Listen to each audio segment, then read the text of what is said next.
के सम्मान समारोह में मंच पर उपस्थित इस कार्यक्रम की अध्यक्षता कर रहे माननीय कुलपति श्री मुकेश पांडे जी, मंच पर उपस्थित मुख्य अतिथि झांसी के महापौर माननीय बिहारी लाल आर्य जी, इस कार्यक्रम के सारस्वत अतिथि आदरणीय हमारे मंडलायुक्त महोदय, मंच पर उपस्थित डॉक्टर उमेश कुमार सिंह जी, प्रोफेसर मुन्ना तिवारी जी, मंच पर ही उपस्थित प्रख्यात गीतकार डॉक्टर विष्णु सक्सेना जी, अन्य विशिष्ट अतिथिगण, यहाँ इस सभागार में उपस्थित इस आज के कवि सम्मेलन के आए हुए सभी विद्वान कविगण और श्रोता के रूप में उपस्थित सभी गणमान्य नागरिकगण, इस विश्वविद्यालय के अन्य सभी शिक्षकगण,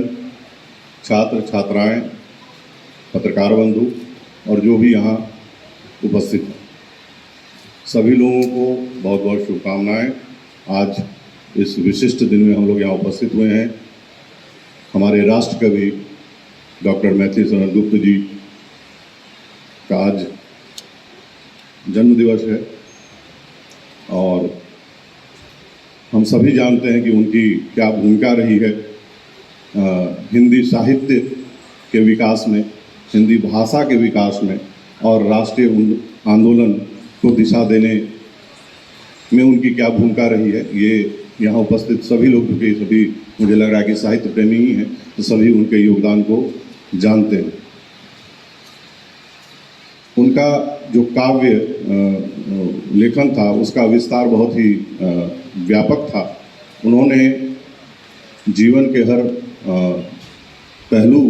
पर उन्होंने अपनी लेखनी चलाई और उनके काव्य को पढ़ने के बाद हम अपने भारत की जो गौरव है, जो भारतीय गौरव है, उससे परिचित होते हैं। उनके काव्य में प्राचीन की पूज्यता भी है तो भविष्य की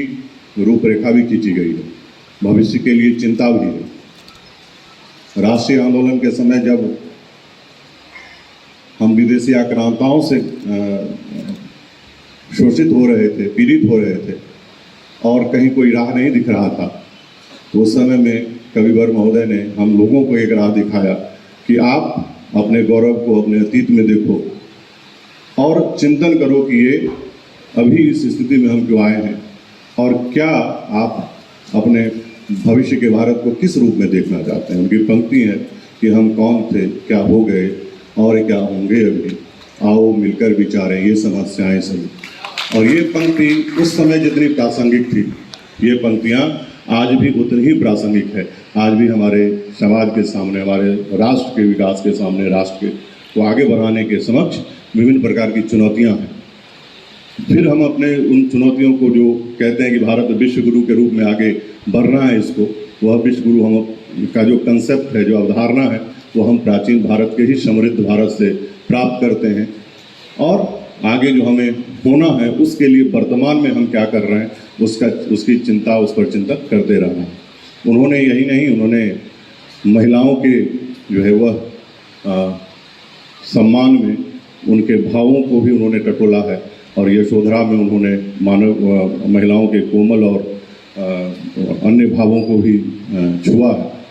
इसके अलावा साकेत में उन्होंने एक जो है कितनी जो है वो साकेत महाकाव्य हम लोग जानते हैं, सत्य को कितने बारीकी से उन्होंने उकेरा है। वहीं पंचवटी में भी उन्होंने भावों की जो है वह एक धारा बहाई है। इस तरह से उनके काव्य जो है वह उस समय जो है बहुत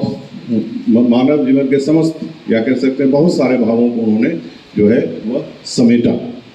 और आज के समय में भी वह उतनी ही प्रासंगिक है। तो आज हम डॉक्टर साहब को स्मरण करें, उनके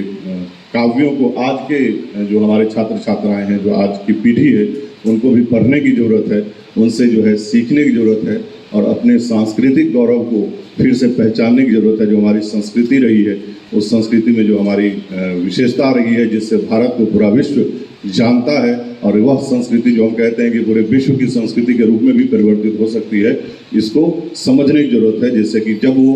अन्य लोगों के समक्ष जाएं और अगर उनको भारत की विशेषताओं के बारे में पूछा जाए तो वो बता सकें कि भारत कैसा था और जो है वह विश्व को कैसे उन्होंने विश्व के नवजागरण में उनके हमारे भारत की जो संस्कृति है वो हमेशा जो है योगदान देती रही है, और आगे भी हम लोग जो है इसी तरह से विश्व को एक दिशा जो है दिखा सकते हैं। तो आज जो है वो इन्हीं बातों के साथ में उन्हीं की दो पंक्तियाँ जो है कह के अपने बात को विराम दूंगा कि आज उनकी जन्मतिथि है, तो कैसे हम लोग याद करते हैं या किसी भी मनुष्य को कैसे कोई याद करता है। कहते हैं कि विचार लोग की मर्त हो, न मृत्यु से डरो कभी, मरो परंतु यो मरो, याद करें जो सब। तो ऐसे ही जो है हम सभी लोग उनसे प्रेरणा प्राप्त करें और अपने जीवन को सार्थक बनाएं कि भविष्य में जैसे डॉक्टर साहब को आज हम लोग याद कर रहे हैं, आप में से और भी कुछ व्यक्तित्व आगे बढ़े।